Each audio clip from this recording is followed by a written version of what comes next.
vir fazer essa oração? Não está querendo vir aqui, né? Mas ela estava nesse dia aí, então eu acho que é importante ela também participar com essa oração de gratidão ao Senhor.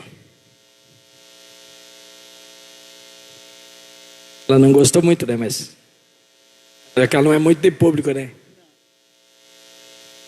Pai, nós queremos te louvar, te agradecer por essa oportunidade que temos aqui, Jesus. Especialmente, Senhor, por esta data tão significativa, Senhor, em nossas vidas. Pai, quando iniciamos esse trabalho há 24 anos atrás, dizendo que só o Senhor é Deus e Tu és soberano sobre essas coisas, Senhor.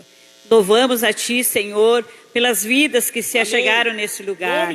Muitas vidas, Senhor Jesus, foram alcançadas, Senhor, por esse trabalho, Senhor Jesus, e nós somos gratos a Ti. Muitos não permaneceram, Senhor Jesus, mas aqueles que permaneceram continuam fiéis a Ti, Senhor. E nós Te louvamos e agradecemos a Deus por essa oportunidade que o Senhor nos proporciona, Senhor, de estarmos aqui em agradecimento, em louvor, em adoração a Ti, dizendo que só Tu és Deus, Tu és Senhor sobre todas as coisas, e que nos possamos louvar todos os dias, Senhor Jesus, por aquilo que Deus tem feito aqui nessa cidade, tem feito através dos nossos irmãos, das nossas lideranças, pelos pastores que passaram por aqui e pelo nosso pastor Alberi, Senhor Jesus, à frente do seu trabalho, juntamente com a Lucimar. Somos gratos a Ti, Jesus, e queremos cada dia Te amar mais, Senhor, dizer que o Senhor é nosso Deus, que o Senhor é nosso pastor e nada nos faltará quando nós entregamos a Ti e descansamos as Tuas promessas, Senhor. Muito obrigado por tudo, nós louvamos e agradecemos a Jesus. Amém. Amém. Muito obrigado. Pode sentar, irmãos. Amém. Eu acho que talvez a irmã Librantina estava naquele culto, né, irmão? Não estava ainda? Estava já? Em 95? Final de 95, né? Amém. A irmã Mari está também, a seguida ela está aí. E nós agradecemos a Deus pela vida de cada irmão. Nós cantamos um cântico agora sobre o poder de Deus, sobre o poder do sangue de Jesus, sobre o poder de Jesus. Eu vou cantar um cântico bastante antigo, vou pedir para os irmãos colocar lá, dá para colocar, né, pastor? E esse cântico tem um refrão bem fácil de nós cantarmos. Cristo tem poder, Cristo tem poder. É essa frase. E se nós estamos aqui hoje é porque Cristo tem poder. O sangue de Jesus tem poder, o nome dele tem poder. É por isso que nós estamos aqui. Se não fosse essa circunstância, com certeza nós não estaríamos aqui. Mas vamos cantar então esse cântico.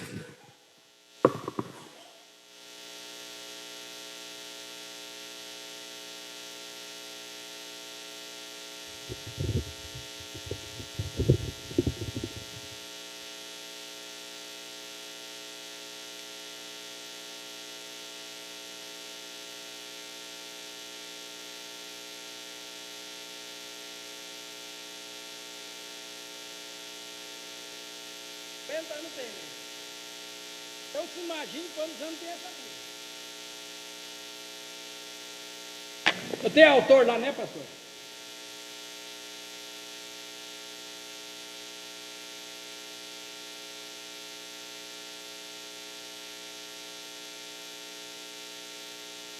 Alô?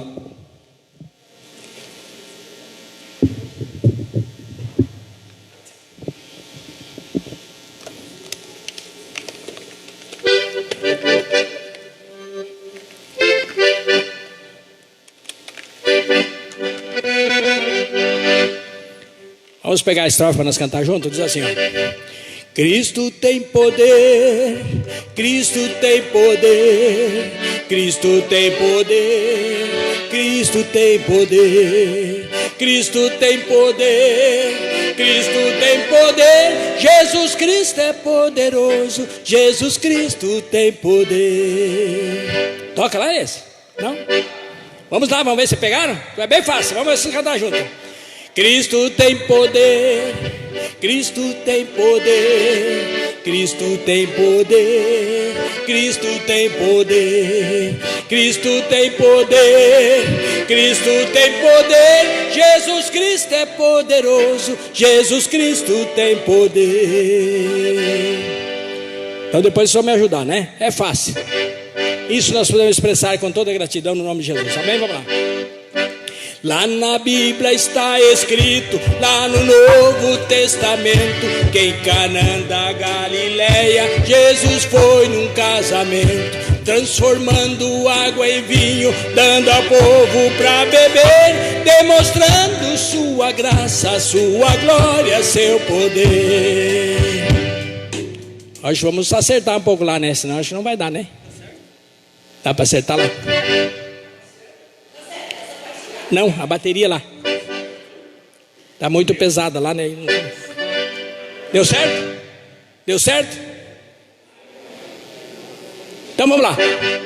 Cristo tem poder, Cristo tem poder, Cristo tem poder, Cristo tem poder, Cristo tem poder, Cristo tem poder. Jesus Cristo é poderoso, Jesus Cristo tem poder.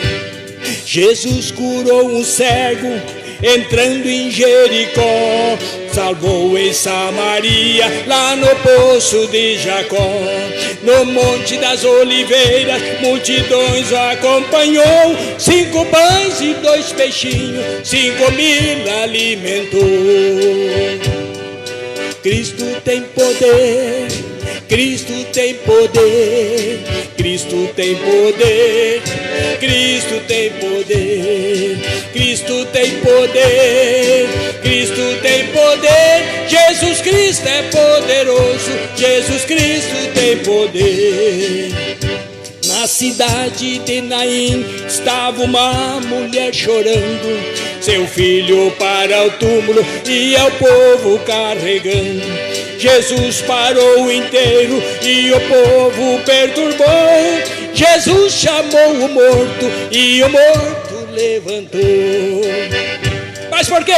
Cristo tem poder, Cristo tem poder, Cristo tem poder, Cristo tem poder, Cristo tem poder, Cristo tem poder. Jesus Cristo é poderoso, Jesus Cristo tem poder. Olha aí. Jesus faz maravilha no deserto da Judeia, curou em Samaria, também na Galileia, e em Cafarnaum outro milagre fez, curou 10 leprosos, todos de uma vez. Cristo tem poder, Cristo tem poder, Cristo tem poder, Cristo tem poder, Cristo tem poder, Cristo tem poder. Jesus Cristo é poderoso, Jesus Cristo tem poder. Vamos ver. Jesus faz maravilha, está fazendo e vai fazer. Não faz na tua vida, é só porque você não crê. Ele salva o perdido, dá alegria, gozo e paz, cura nossa enfermidade, ainda expulsa Satanás. Amém! Cristo tem poder, Cristo tem poder, Cristo tem poder, Cristo tem poder, Cristo tem poder, Cristo tem poder. Jesus Cristo é poderoso, Jesus Cristo tem poder. Amém. Aleluia. Amém.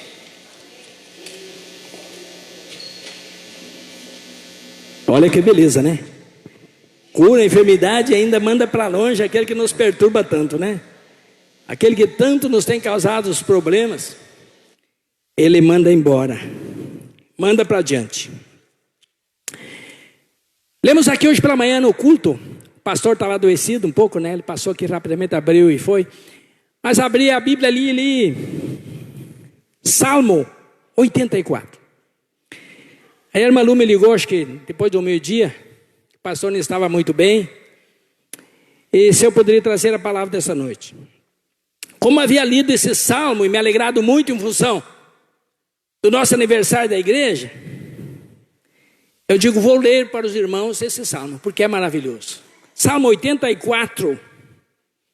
Saudades do templo. E como é bom quando Deus renova a nossa saudade, quando Deus renova a sua vontade de estar aqui, numa noite especial como essa, na casa do Senhor. Vamos ver o que diz aqui o Salmo. Quão amáveis são os teus tabernáculos, Senhor dos exércitos.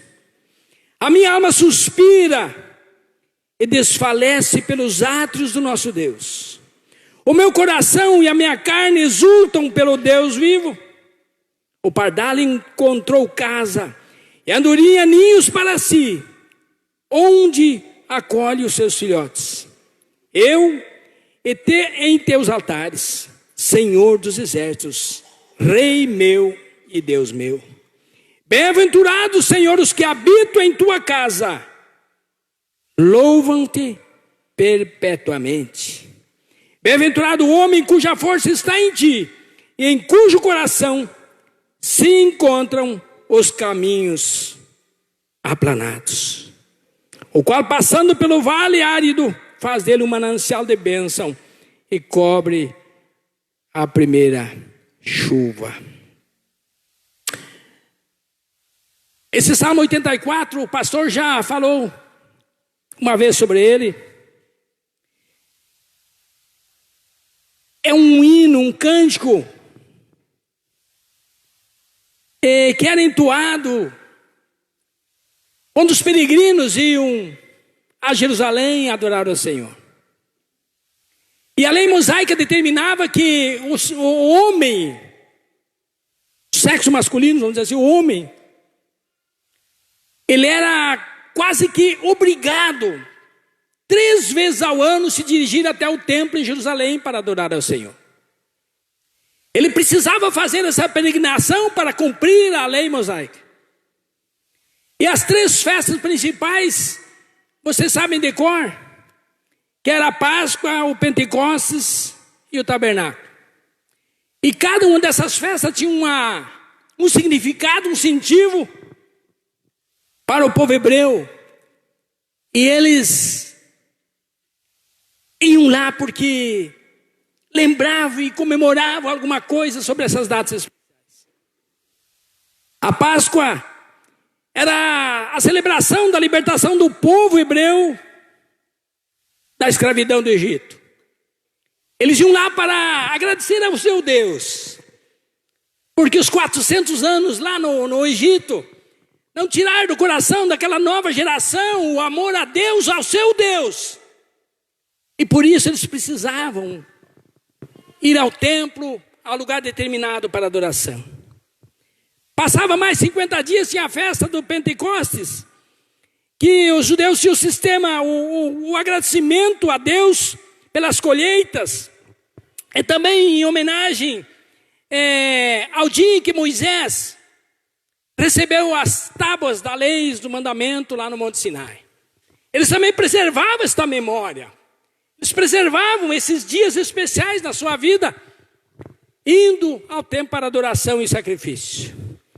E a festa do tabernáculo durava mais ou menos uma semana.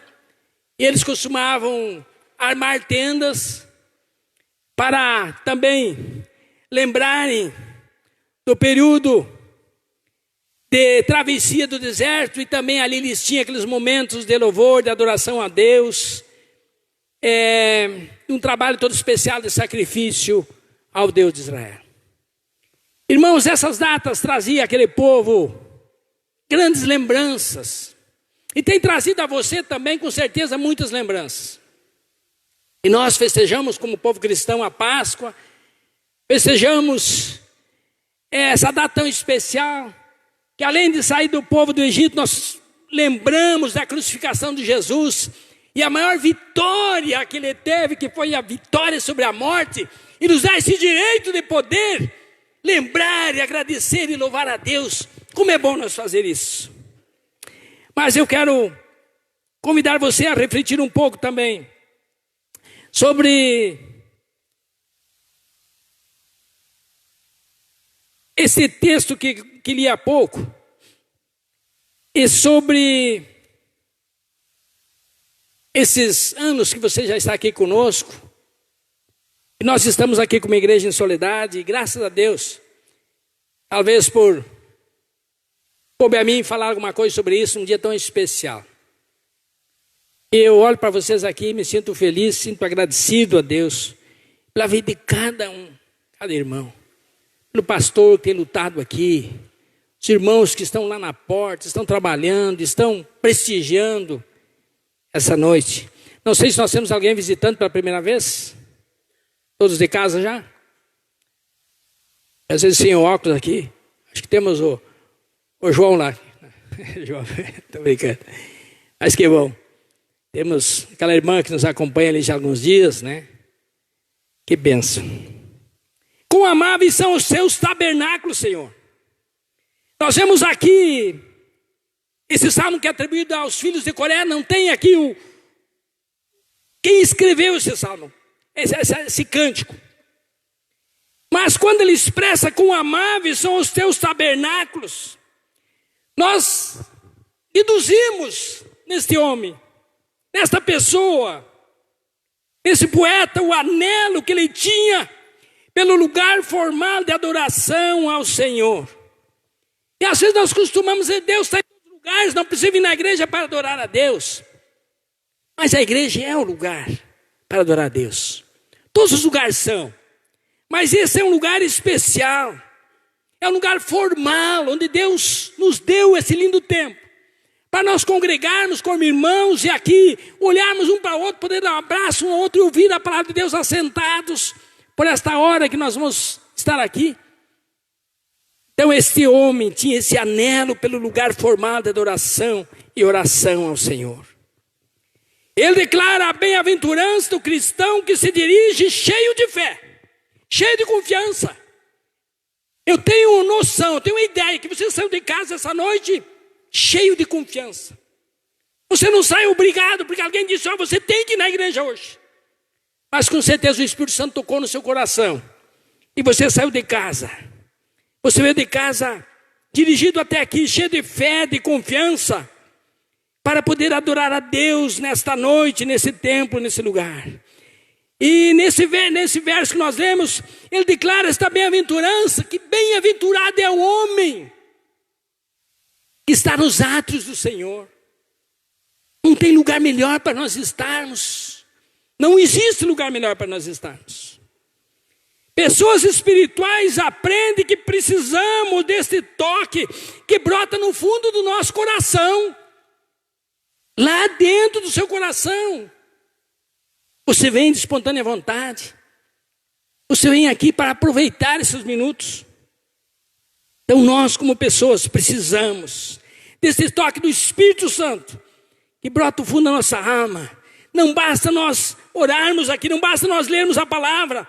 Obedecer é preciso estar na sua presença em unidade. Essa é a coisa mais importante para Deus. Nós estarmos unidos como o corpo de Cristo. Sem diferenças de cor, de raça. Sem diferença de posses.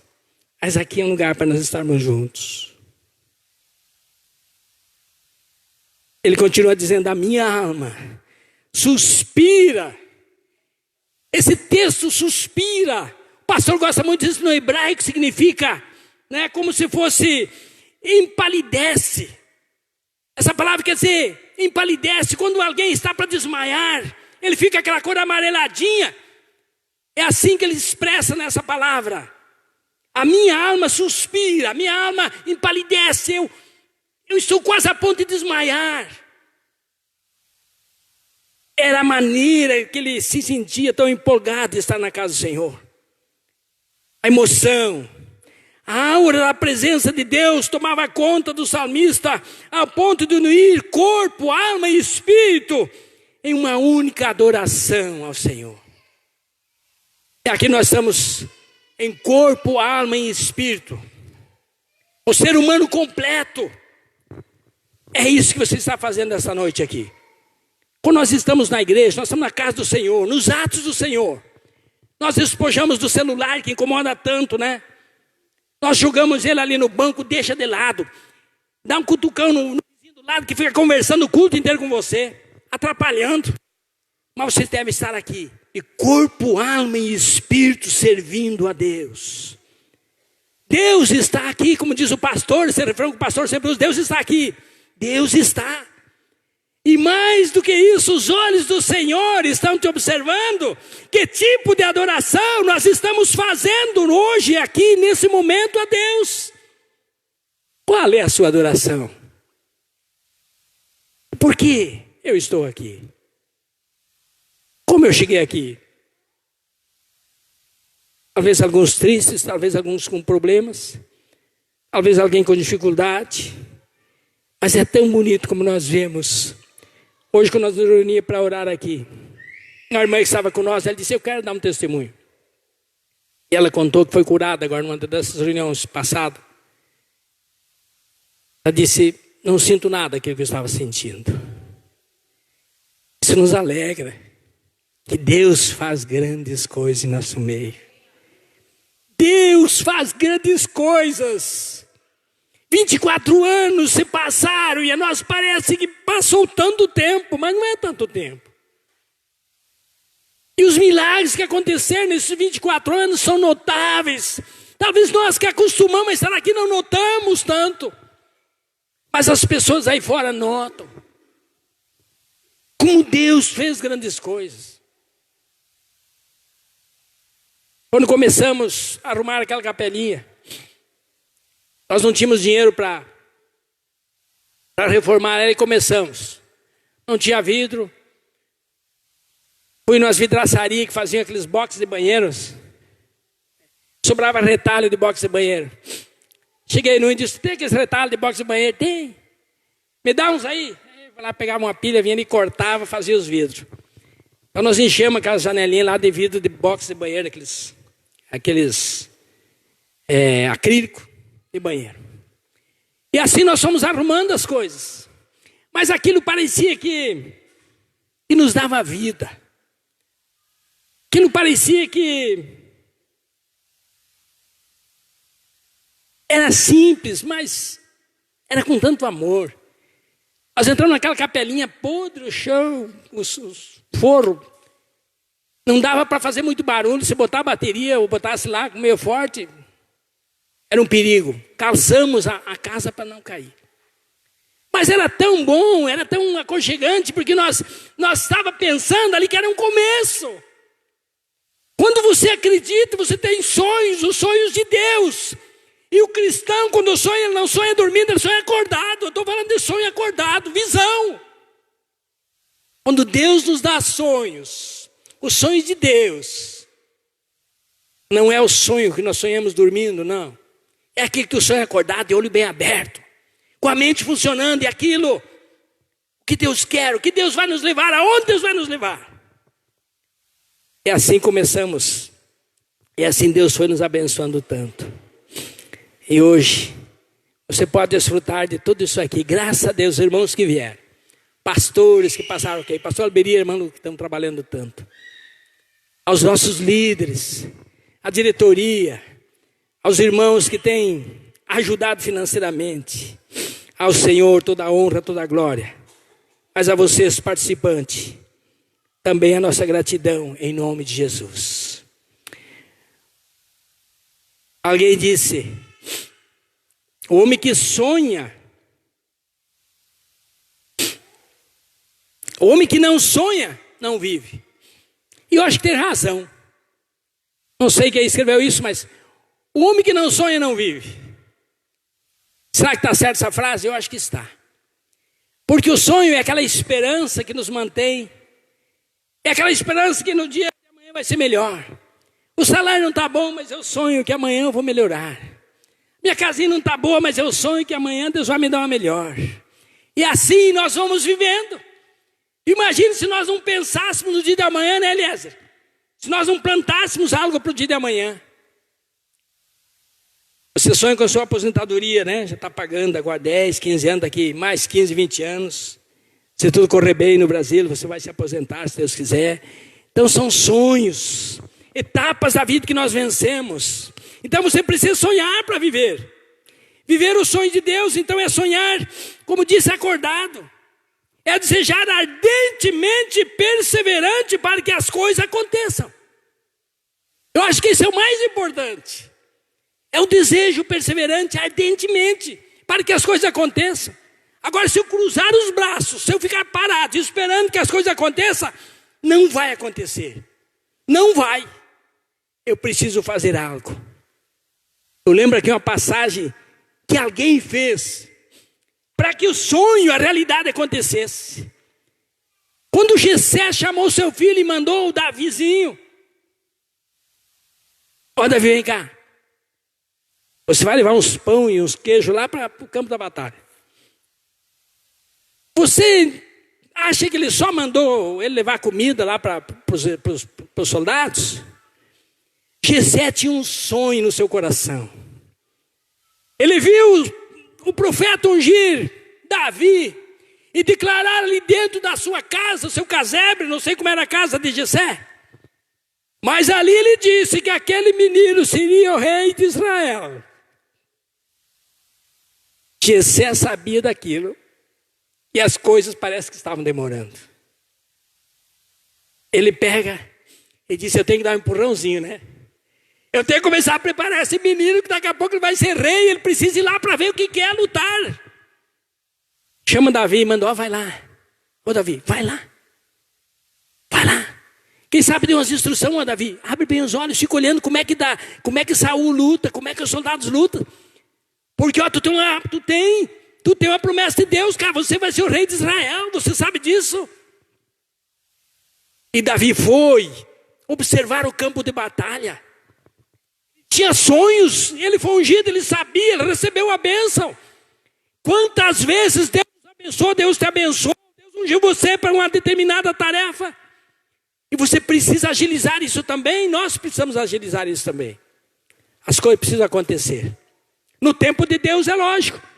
Mas nós precisamos também dar uma lembradinha. Ó, Senhor, eu estou aqui, eu estou esperando, eu estou confiando.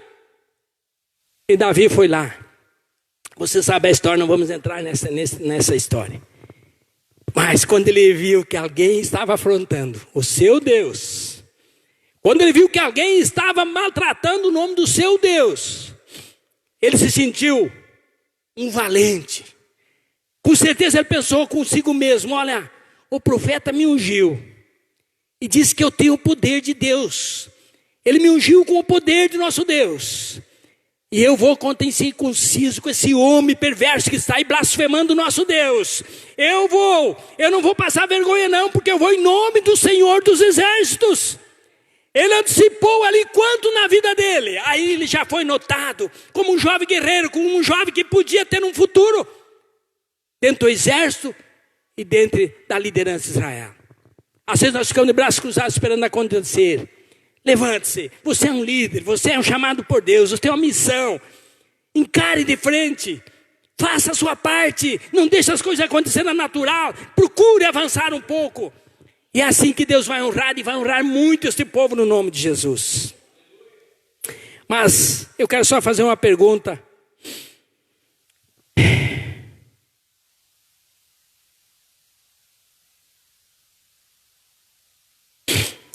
Nós pertencemos à Igreja Batista Independente. Como eu gostaria que ela fosse? Como você gostaria que a igreja fosse? Aquilo que você está pensando agora, eu gostaria que fosse assim. Então ajude ela a ser assim como tu quer ser. Ajude. Eu queria que ela fosse sempre cheia, toda terça-feira. Temos jeito de fazer. Mas domingo eu gostaria de ser todas as galerias cheias. Em nome de Jesus, pode ser. Como eu gostaria que a minha igreja fosse? Eu coloquei aqui algumas que eu acho que é o seu desejo e o meu também. Em primeiro lugar, eu gostaria que a minha igreja, a nossa igreja, e não apenas a nossa, mas que todas as igrejas fossem uma igreja mais e mais unida. Uma igreja onde a unidade não tivesse uma fissura, uma fresta para entrar nada que prejudicasse. Onde eu pudesse compreender meu irmão, perdoar meu irmão. Onde eu pudesse ver a luz do evangelho cada um de vocês, e vocês me verem a mim da mesma forma. Nós encontramos lá em Efésios 4, de 1 a 6, mas não vou ler esse texto. Paulo fala dizendo assim: é preciso esforçarmos para conservar a unidade do Espírito no vínculo da paz. Vou repetir, é preciso esforçarmos para conservar a unidade do Espírito. O reino tudo é possuído pelo esforço, pela força. É preciso nos esforçar. É preciso. Essa palavra é preciso, é algo que realmente fala direto conosco. É necessário. É como diz aquela palavra onde Jesus chega no poço de Jacó e a palavra diz assim: era necessário que Jesus passasse por aquele caminho. Porque lá ele ia encontrar aquela mulher que precisava de salvação em toda aquela cidade. Então, irmãos, é preciso esforçarmos bastante para conservar a unidade do Espírito no vínculo da fé. Então eu gostaria de ter uma igreja mais unida ainda. Mais unida. 2, eu queria uma igreja submissa. Mas quando eu quero, eu preciso ser também. Aí é a dificuldade, né? Às vezes a gente quer que os outros sejam. Às vezes eu quero que os outros façam. Às vezes eu desejo que os outros façam por mim. Mas eu não sou. E aí eu me coloco como um falho também em muitas áreas. E eu peço que Deus dê a mim, dê a nós a graça de nós sermos uma igreja submissa. Aos Efésios, Paulo fala: cresçamos em tudo naquele que é o cabeça, Cristo. Cresçamos em tudo naquele que é o cabeça, Cristo. Quando Jesus é o cabeça, quando Jesus é o centro, nós somos submissos, a igreja é submissa à palavra de Deus, é submissa àquilo que Jesus nos ensinou. E aí Cristo é glorificado, a igreja cresce, o povo recebe, o povo é abençoado. E é isso o desejo de Deus, e é o seu desejo, é o nosso desejo. Em terceiro, como é bom nós termos uma igreja fermento. A igreja fermento, você já viu falar que o fermento estraga muita coisa, né? Que o fermento, você bota lá, leveda toda a massa. Mas no sentido fermento que eu estou falando. O fermento é algo que tem uma característica sensacional. Minha mãe, quando eu era pequeno, eu ficava observando. Minha mãe não tinha muita artes culinária, coitadinha da minha mãe. Então ela não sabia fazer um pão. Bom, minha mãe de origem alemã, falava alemão, tudo. E normalmente quem é de origem alemã aqui sabe fazer um pão, né? As mulheres que são de origem alemã sabem fazer uma cuca e um pão fantástico. E minha mãe não tinha essa habilidade. Minha mãe não sabia fazer. Não sei o que acontecia com a minha mãe. E o pão da minha mãe, mesmo ela usando um fermento, e às vezes eu tinha que ir na escola e a única coisa que a gente tinha um pãozinho de milho daquele. Mas olha, se eu atirasse aquela fatia de pão na cabeça, eu matava. Era duro que é um tijolo. Aquele pão quebrava os dentes para a gente comer, de tão duro que era. Mas era o que eu tinha, então eu levava lá. Né? E a gente passava em Lazírio. Você não é desse tempo. Passava uma banhazinha de porco naquele pão, juntava ele, né? E levava, botava num saquinho de plástico. A lembrantina não era usada, acho que ela também fazia, né? Mas a minha mãe não tinha essa destreza para usar o tal de fermento. Não sei se ela não acertava. E eu ficava observando aquilo. Ela preparava o fermento, colocava num potinho, lá numa vasilhazinha. E sempre quando ela fazia massa de pão, ela guardava um pouquinho da massa de pão. Não era assim, Lucimar? É assim, Lucimar, não é? A tua mãe fazia assim? É. Quem os mais novos não vão saber disso. Juntava aquela massinha, colocava numa vasilhazinha e deixava lá numa prateleira. Aquela massinha levedava e ali ela conservava o fermento. Quando ela ia fazer uma nova massa de pão, ela pegava aquela massinha, botava água, mexia, misturava na massa e fazia novamente a massa de pão. Uns cresciam, outros não cresciam. Aí dizia assim, meu pão abatumou, não crescia. Mas o fermento que eu estou falando aqui, uma igreja fermento, é uma igreja com influência. Ela satura o meio, ela enche, ela ocupa o espaço. O fermento são bactérias. Quem é que lida aí com o microscópio? Quem trabalha aqui? Se olhar, o fermento são bactérias vivas, não é isso? Elas estão ali trabalhando. E elas vão fazendo um sistema de ar ali, de bolhas. E a massa vai se expandindo. Em pouco tempo, a massa cresce, ocupa todo o espaço vazio. E nós estamos falando de uma igreja fermenta, justamente essa influência, que ocupa espaços vazios, que propicia um ambiente abençoado, forma as bolhas, as condições para a massa crescer. E os espaços são tomados. Nós não vemos os micro-organismos ali trabalhando no fermento, mas eles estão lá. Assim é a nossa fé, é como esse micro-organismo, é nossas ações. Às vezes as pessoas não veem, mas nós estamos ocupando esse espaço, estamos orando, estamos interagindo. E é isso que Deus espera da igreja do Senhor. Assim é a nossa fé. É o suspiro do salmista. O suspiro do salmista. Estou quase desmaiando. De tanto que eu anelo o Senhor, de tanto que eu anelo estar nos atos do Senhor. É essa influência que Deus espera de nós. Lembre-se, onde estão os membros da Igreja Batista?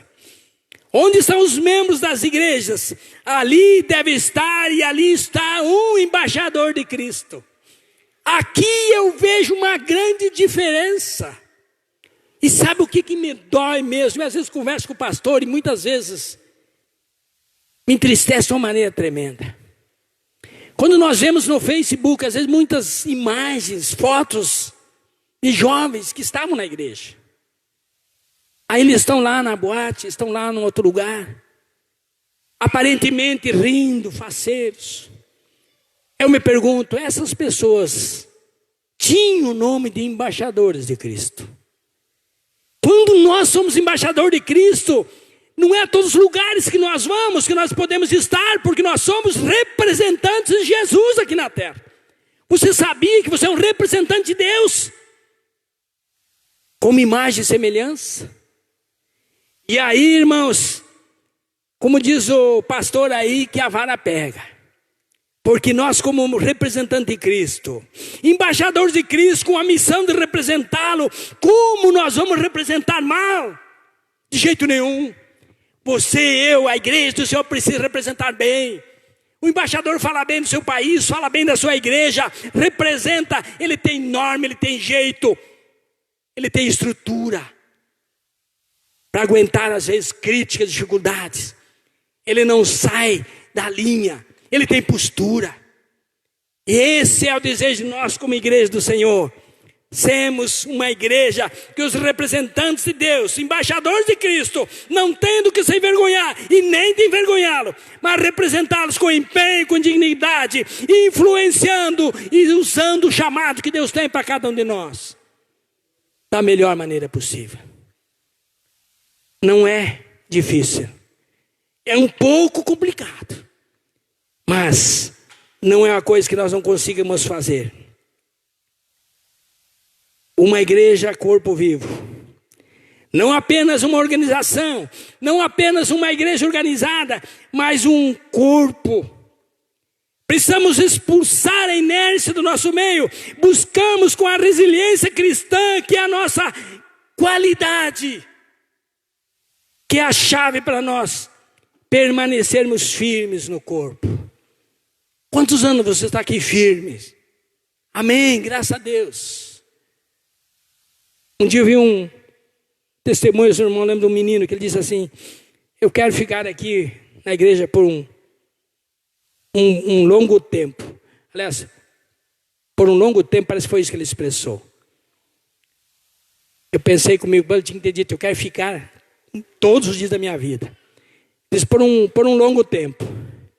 Quando o nosso alvo é um tempo determinado, as coisas podem acontecer na nossa vida.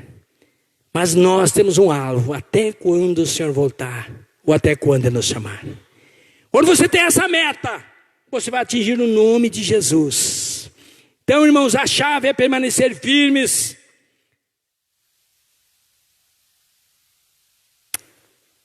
À tarde, estava ali na loja, chegou uma irmã. E eu perguntei para ela: ô irmã, quanto tempo eu não lhe vejo? Sabe que dia é hoje? Só para brincar com ela. Hoje é dia do aniversário da Igreja Batista, que ela foi membro da nossa mundial. Eu disse: poxa vida, irmã, lembra? Pai, eu lembro, que coisa boa era aquilo que nós, as crianças, aquilo, pois é. Mas só a lembrança não faz diferença. Ela não está ajudando, ela apenas lembrou que hoje era o dia do aniversário. E lembrou das coisas que aconteceram lá 20 anos atrás. Mas eu preferia que ela esquecesse o aniversário da igreja, mas estivesse nos ajudando. Eu preferia. Diz: mas que bom que a irmã lembra. Pois é, eu lembro. Mas só nós lembrar das coisas boas não adianta. Se nós não estivermos vivendo as coisas boas, Jesus convida nós a viver. Você festejar junto, você está junto conosco, é domingo agora, vamos viver essa grande festa no domingo aqui junto com os irmãos, com os jovens. É lembrar disso. Se depender de mim, como estaria a nossa comunidade? Se dependesse de mim, só de mim, como ela estaria? Aí eu penso: poxa vida, eu acho que não estaria desse tamanho. Aí o outro vai dizer: se dependesse de mim, se todos fizessem a mesma coisa, nós estaríamos o dobro. E eu acredito que tem muita gente aqui que poderia dizer hoje: se dependesse de mim, se todos fizessem o que eu faço, nós estaríamos talvez o dobro. Eu sei que eu reconheço que eu preciso fazer muito mais. Mas essa pergunta nós devemos fazer. Se depender de mim, se depender da minha contribuição, nós temos o fim do mês para chegar, ajudar o prebendo do pastor, as despesas aqui.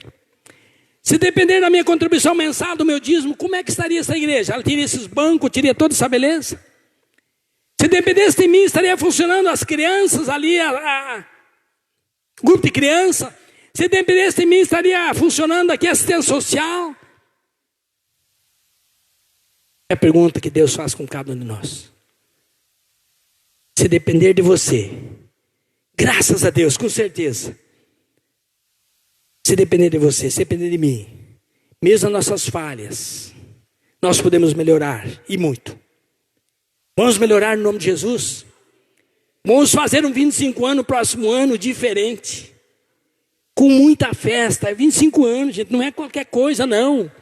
Aí você faz essa pergunta: a partir de agora, se depender de mim, essa igreja vai crescer muito mais ainda. Se depender de mim, o irmão Patrick vai ter ajuda. Se depender de mim, o pastor vai ter mais ajuda. Se depender de mim, o João Maria vai ter mais ajuda lá. As irmãs da escola dominical, amém. É isso que Deus quer de nós. Em nome de Jesus. Que Deus dê a nós esse conhecimento e essa presteza por reino de Deus. Uma igreja santificada. Efésios 5:25, Paulo diz: Cristo amou a igreja e se entregou por ela para que a santificasse. Cristo amou a igreja e se entregou por ela para que a santificasse. Santificação deve ser um sonho perseguido por cada um de nós. Aí você diz assim: mas a gente vai chegar a ser santo? Não. O dia que nós realmente for santo, acho que vai só lá na glória. E Jesus vai chamar, não, né? Aí nós vamos estar lá com Ele. Mas a santificação é algo a ser buscado. Ele quer dizer que nós precisamos procurar a santificação todos os dias, sem a qual ninguém verá o Senhor. A santificação é um alvo, é uma meta que nós precisamos almejar, anelar. Aí nós cantamos aquele canto: quem já pisou no Santo dos Santos, em outro lugar, como é que é? Não sabe viver. Eu não sei se essa frase está bem correta, né, irmão? teologicamente, né? Quem já pisou no Santo dos Santos, em outro lugar ele pode viver, mas não alegre, não feliz. Ele vai viver em outro lugar a vida dele, mas não vai viver a vida com Jesus, a vida com Deus. Quem já pisou no Santos dos Santos, num outro lugar, não vai ter a felicidade que você encontra aqui sentadinho nesse banco. Não vai ter a força que você tem para chegar lá em casa em nome de Jesus e atravessar os problemas que te enfrentam hoje e amanhã ainda. Mas quem já pisou nesse santo lugar, esse lugar sagrado aqui, não sabe viver em outro lugar feliz, porque não tem em outro lugar felicidade. Pode até aparentar, pode até ter um rostinho bonito, fazer uma foto sorridente no celular, botar na mídia, mas o coração deles, com certeza, está pesado, amargurado, porque o homem sem Deus é nada. Como diz aquele canto, é uma folha seca, levada pelo vento, pelas circunstâncias, é como a onda do mar impelido para todos os lados. O homem sem Deus é vazio. É vazio e é vazio.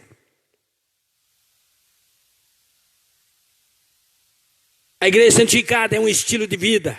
Ela é diferente. Santificação é uma virtude a ser buscada todos os dias. Temos nossos defeitos. Nunca seremos perfeitos. Mas com certeza lutamos todos os dias para alcançarmos a misericórdia de Deus.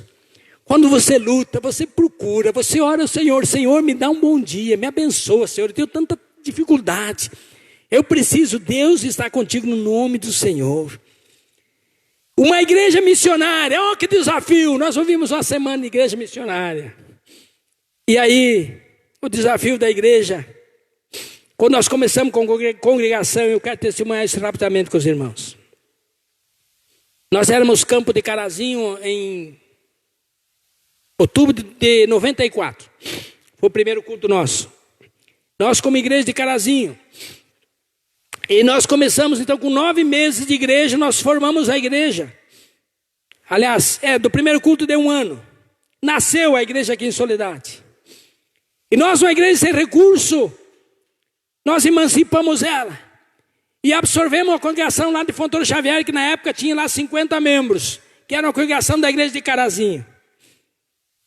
E a igreja sem recurso. E eu lembro que nós, numa reunião, nós fizemos um propósito de ser uma igreja missionária. E os primeiros dízimos que entraram, nós separamos a parte e mandamos para a nossa convenção nacional e estadual. E nunca deixamos de fazer isso. Então a nossa igreja está nessa condição, irmãos, porque foi uma igreja missionária. Uma igreja que desde os primeiros recursos começou abençoando a outros missionários, a obra de Deus. E a igreja quando faz isso, mesmo naquela dificuldade, mas não vamos ter dinheiro para nós. Mas Deus dava, Deus supria as necessidades e nós estávamos andando. Então essa marca da igreja que você pertence, a nossa igreja é uma igreja missionária. Amém? Pode contribuir sem medo, que o seu dinheiro está sendo bem aplicado, está indo. O que é feito missões em tantos lugares, com parte dos seus recursos. Vamos a fim de quase estamos terminando.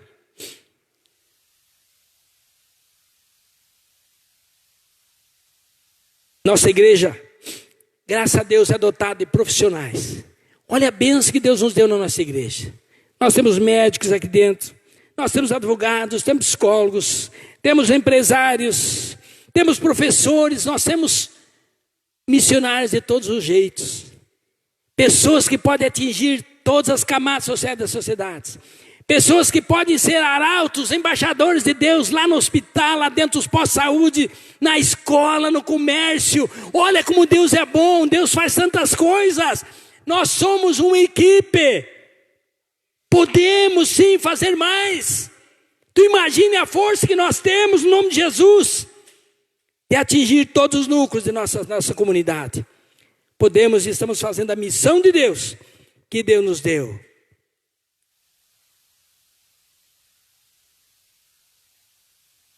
Uma igreja de oração. Atos 2:42. Diz que a igreja perseverava na doutrina dos apóstolos, na comunhão e em oração. Atos 4:31 diz que depois de Pedro e João saírem da prisão, eles foram orar e o lugar tremeu. A terra tremeu. A oração foi tão forte, tão abençoada, tanta fé que eles tinham, que a terra tremeu. Deus se mostrando ali presente. Pedro foi preso mais tarde. Estava condenado, sentenciado à morte. Mas lá numa casa havia um grupo orando incessantemente por Pedro. E a resposta de Deus veio. Pedro saiu da prisão, saiu daquelas algemas. Quebraram-se as correntes, passou para o primeiro portão, para o segundo, para os guardas e saiu campo afora. Porque um grupo de irmãos oravam incessantemente pela vida de Pedro. A oração incessante é a chave para o nosso sucesso como igreja, como povo de Deus. A oração foi a arma da igreja do passado, deve ser da igreja de hoje, será da igreja do futuro, se essa geração que são vocês aí saberem disso. Vocês entendem o poder da oração. E essa geração nova que está aí, vocês, casais novos que estão aí, que vão assumir daqui a alguns tempos a liderança da igreja. Graças a Deus pelo grupo de oração, né, que tem aí na igreja. Os irmãos que estão fazendo vigília, os irmãos que estão se dedicando nisso. É a arma poderosa que Deus nos deu nas nossas mãos. O mundo não vive sem a igreja do Senhor. Ela tem suas raízes nas necessidades do ser humano. O mundo apodreceria se não tivesse a igreja do Senhor hoje em todos os bairros da cidade. A nossa sociedade seria corrupta mais do que é. Graças a Deus que a igreja ainda está limitando muito a ação do inimigo nos bairros ao redor de nossas igrejas. Com todas as nossas falhas, a igreja é e continuará sendo a constituição que melhor serve na terra. Somos criticados, mas nunca surgirá uma instituição que ajude tanto na redenção do ser humano como a igreja do Senhor aqui na terra. Essa que você faz parte. Você pode ser um rotariano, você pode ser um CDL, você pode ser qualquer sócio de qualquer associação. Mas nenhuma dessas faz o que a sua igreja pode fazer nas mãos do Senhor. Por isso que eu prefiro. Eu posso ter reunião lá na CDL, posso ter reunião lá no conselho do hospital, mas o dia da minha oração aqui, o dia do meu culto, eu venho para cá. Porque essa é a melhor instituição divina criada por Deus para mudar o mundo, mudar as vidas, mudar as pessoas. Eu posso trabalhar lá no hospital, eu posso trabalhar na outra associação, mas são paliativos. Agora a igreja do Senhor não, é aquele instrumento que muda o ser humano, que transforma o ser humano, transforma o casamento, transforma a sociedade. E é nessa que eu quero pertencer. E quero agradecer a Deus por estar numa igreja abençoada por Deus, por termos pastor abençoado, líderes, e ter você como membro, meu irmão de fé. Você poder abraçar você todos os domingos faz a diferença. Amém? Portanto, meus irmãos, ajude quem você puder. E que a graça de Deus seja com a igreja. Não com essas 4 paredes que está aí, mas com eu e você, com nós que somos a igreja do Senhor. Vamos ficar em pé. Nós somos a igreja do Senhor. Amém? Nós somos a igreja do Senhor. Você pode bater no peito e dizer: eu sou a igreja do Senhor. Eu sou a igreja do Senhor. Aleluia, eu sou a igreja do Senhor. Nós somos a igreja do Senhor. E você vai fazer diferença, continua fazendo a diferença. Lá na escola, crianças, jovens, Deus chamou você para fazer a diferença no nome de Jesus. Amém? Não sei se o pastor, irmã. Vamos fazer uma breve oração. Incline sua cabeça. Eu quero que você leve essa pergunta que eu fiz para casa, para o dia a dia. Se todos fizeram o que eu faço, como vai ser soledade daqui a uns anos? Se todos fizeram o que eu estou fazendo, como vai ser a nossa igreja? E eu creio que você vai se alegrar, porque você diz: eu estou disposto a fazer mais. Eu estou disposto a dizimar mais. Eu estou disposto a ajudar financeiramente. Eu estou disposto a semear. Eu estou disposto a enfrentar a situação. Creia que Deus está no controle da sua vida, no nome de Jesus. Se incline sua cabeça. Senhor Deus e Pai, Senhor, está aqui a tua igreja, Senhor. Nesse dia que nós estamos comemorando os 24 anos aqui em Soledade. Deus, somos uma igreja jovem ainda, mas uma igreja com propósito, uma igreja que veio, Senhor, para fazer a diferença. Deus, esses irmãos que estão aqui esta noite, esses irmãos que têm trabalhado, se dedicado, esses irmãos que até às vezes têm cansado, Pai, no nome de Jesus, Tu és a nossa força, Senhor. Nós podemos estar em prisão, quase como estava Pedro lá, mas havia alguém orando por ele. Deus, que as intercessões nessa igreja, lá nos lares, faça a diferença nessa comunidade, nessa sociedade. E que as pessoas vejam aqui um lugar de refrigério, um lugar onde eles podem botar os pés e sentir a presença de Deus, sentir amadas, sentir abençoadas por Deus, pela nossa liderança, pelo pastor, pela irmã Lucimar, Deus, sua família, para o Nicolau, a diretoria da igreja, os irmãos mantenedores, no nome de Jesus. Deus, toda a honra, toda a glória é para Ti. Muito obrigado, meu Deus. Muito obrigado, meu Deus. Amém. Amém.